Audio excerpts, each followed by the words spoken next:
Welcome to Milestone Moments, the show where we explore the journeys that lead to success.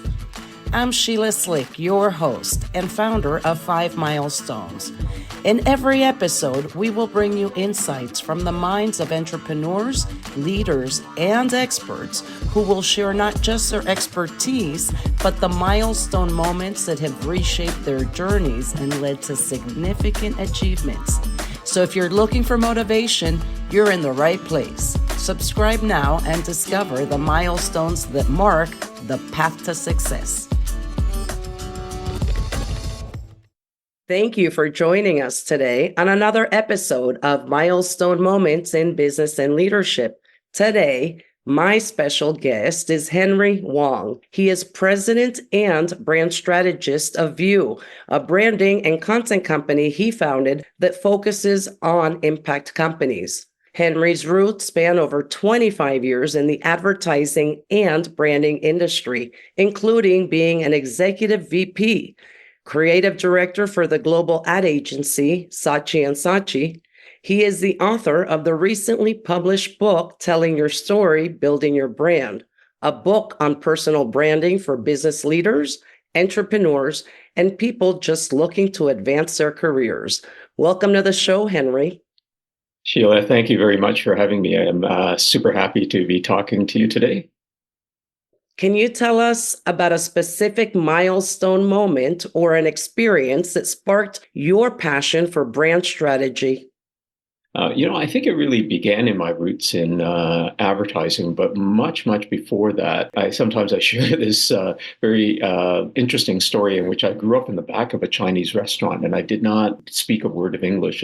And as I became of age, my parents pushed me to the front of house to act as a translator. So I became this little person at the front taking change from customers and learning all about their life and interacting with them. And I realized that the sort of stories and jokes I told would connect better with them. And in the end, it helped me with the tip jar quite a bit more. So I realized at a very young age the power of being able to shape stories to connect with people. And as I advanced in my career, I found that was a terrific way to present things because often, I come from the roots of advertising and creative, and often you're set to present ideas to clients. And it's very easy just to simply hold up the idea and maybe rely on it or, talk about it rationally. But if you can build a story around it, that becomes the essence of what you are as a brand. And that's really how I began formulating a lot of my ideas around creating brands using stories.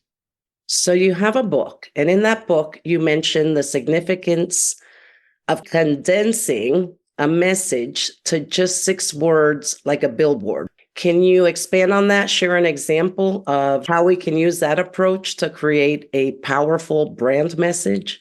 Sure. If you've ever met somebody at a networking event or you're sitting down with someone, often, question arises, tell me a little bit about yourself or tell, what's your story, Henry? And inevitably that person, particularly company leaders, I find tend to go to a very long length of resume of sorts or their entire life history. And in that sort of short moment, you can very much lose your audience or lose the person you're talking to. You see their eyes glazing over, they're starting to look to the other side of the room. And it's because they're not really interested in perhaps what you're having to say. The idea of the 6 words is really a discipline because if you think of a billboard, as you're driving by on the freeway and you see a billboard sign, you really only have seconds to take in that message. So in the days of advertising, we learned that using 6 words, 7 words, or a short amount of words can be the limit to how much someone can take as they go by. Now, applying that discipline towards your brand, if you're able to express what you're all about or your story in 6 words or less, then you really have the understanding of what your key message is. And you can build on that, of course, but by using that discipline, you can fully understand how to articulate what you're all about in a few key words. I'll give you an example. Where this came from. It was inspired by another story I heard, and it was from Ernest Hemingway. Apparently, he was in a bar in Havana, and he was getting drunk, and he said to the guy next to him that I could tell you a story in 6 words. And the guy next to him said, I'll bet you can't. And so on a napkin, apparently, Ernest Hemingway wrote baby shoes, for sale, never worn, and slid it across the table. And I guess he won a shot at tequila because it was just such a beautifully articulated story. And what it does, if you think about it, it builds in a lot of the theater of the mind. So baby shoes, for sale, never worn. You begin to add your own elements into it. But by boiling it down to a one key message, you're able to maybe build a connection with people. So that's the idea of doing 6 words, like a billboard for your own brand, being able to express what you're all about in those few keywords so that you can build upon it, because later on you can add more to the story. So begin with something short to understand what your key message is and then build from that. And that's really the discipline behind that exercise. So, like on the website, should we put those words right at the top, like on that main banner? I Or think so. Yeah, if you have the discipline to bring it down to that key message, then you have your proposition well articulated. The rest of the site builds upon it, but it's really that front-loading set of words that you're looking to hook someone or tell them the story in those few words as possible. easier said than done. 6 words, It 7 is. Yeah. words. Oh boy. Yeah. Yeah. So we do that exercise with many of our clients, but how you get to it really is it's very much like a piece of sculpture. You begin with a lot of words or a long story and you look for the essence of it. So often the exercises we do is, let's say it's for whether it's a company or a person, it's really determining what those key words are that might describe you, what those key benefits are to people. You long list it, you put it up on a board or on giant post-it notes, and you begin circling or identifying what those key words are. From that, you're able to boil it down to a few. Now, what can I do with those words to tell a little bit of a proposition or a story? So from that's how you get to those 6 words. Yeah. Very useful. So you've helped companies like Toyota and Johnson & Johnson build their brands. What are some of the key challenges you see businesses facing today when it comes to building their brands? Quite often we live in a world in which there is just so much messaging out there. It's very difficult to stand out amongst the many competitors that you have.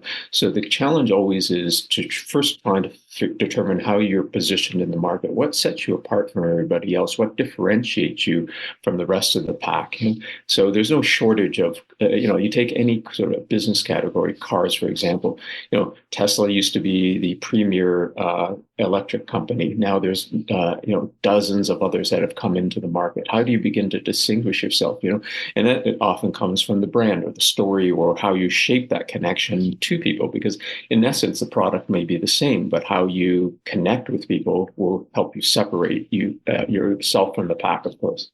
In your book, Tell Your Story, Build Your Brand, you share your methods for creating a strong personal brand.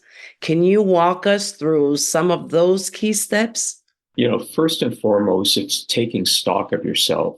So the beginning exercises, as I outlined in the book, is really to firmly assess who you are as a person. So quite often, if I ask you to describe yourself, it's really from your point of view, and it may not be the most objective one because we often will slant it one way or another, or perhaps we under sell ourselves in another way. What we try to do in whether it's a person brand or a product or service, you go to market and try to get an essence of what people think of you. So quite often that may involve interviewing people or sending a set of questions to people your friends, your colleagues, people you've worked with in the past to get a little bit of a read on you. There may be another exercise you do where you take a personality test or an assessment of some sort so you get a bit of a read. So right now then you have other people's views. You have hopefully what is an objective view from the tests, let's say, that you've done, and then your own interpretation of it. All of that you put together or you begin to formulate perhaps what you're all about with the help of a professional. And this is what I often do is we cut through all of that and try to get to the essence of what that person is. But if you're doing it on yourself, you really do have to take an objective view and really get to what your persona is, what you are as a person.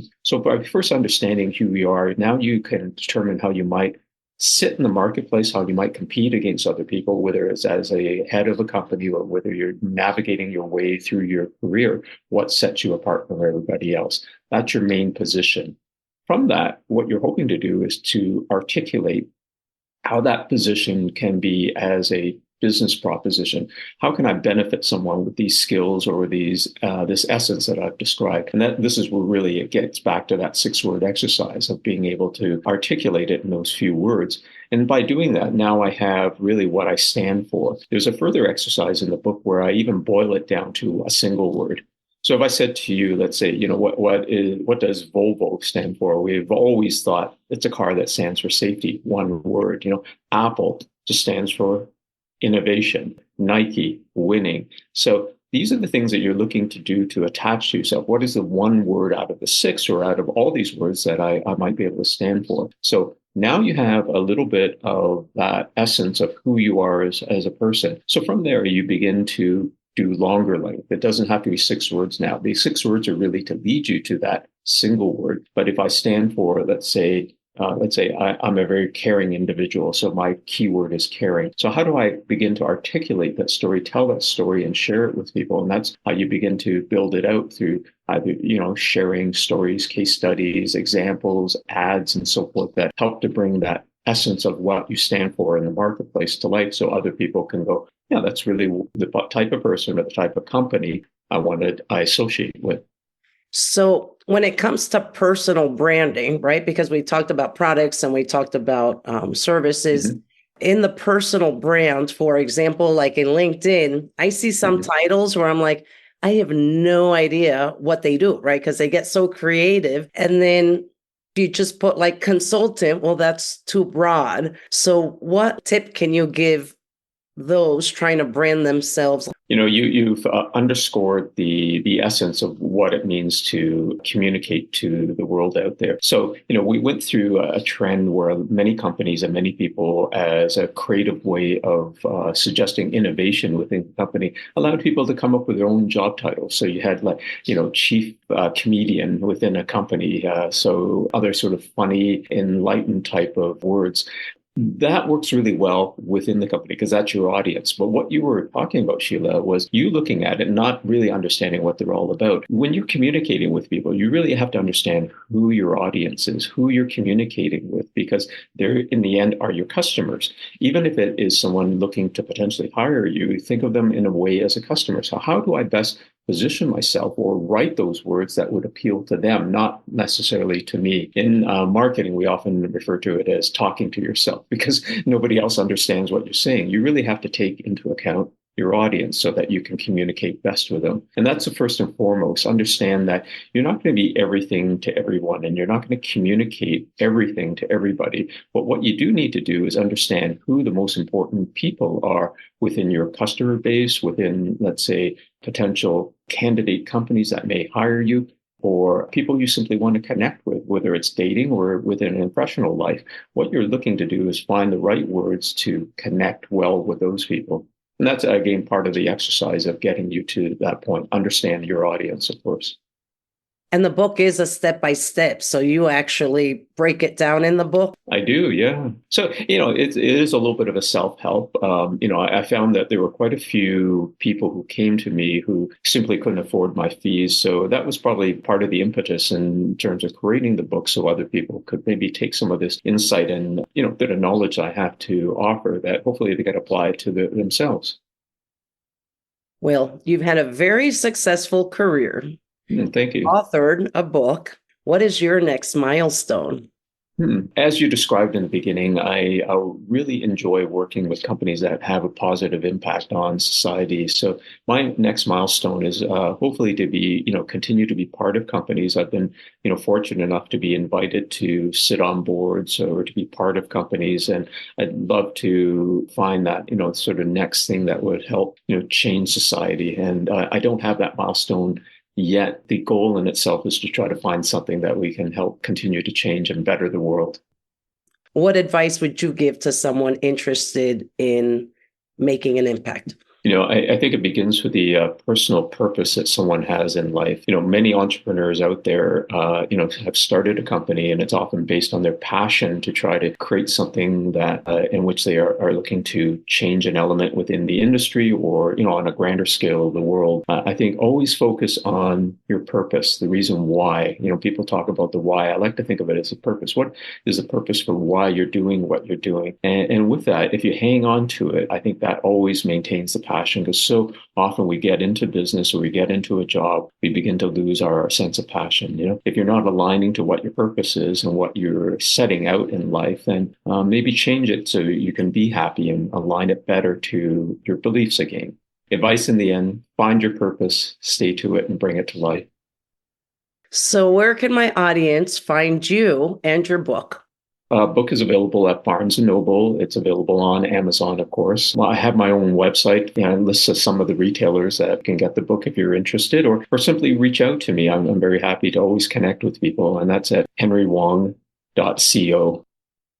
Well, thank you so much for your time today. Sheila, I really enjoyed hanging out with you and talking. And thank you all for listening today on another episode of Milestone Moments in Business and Leadership.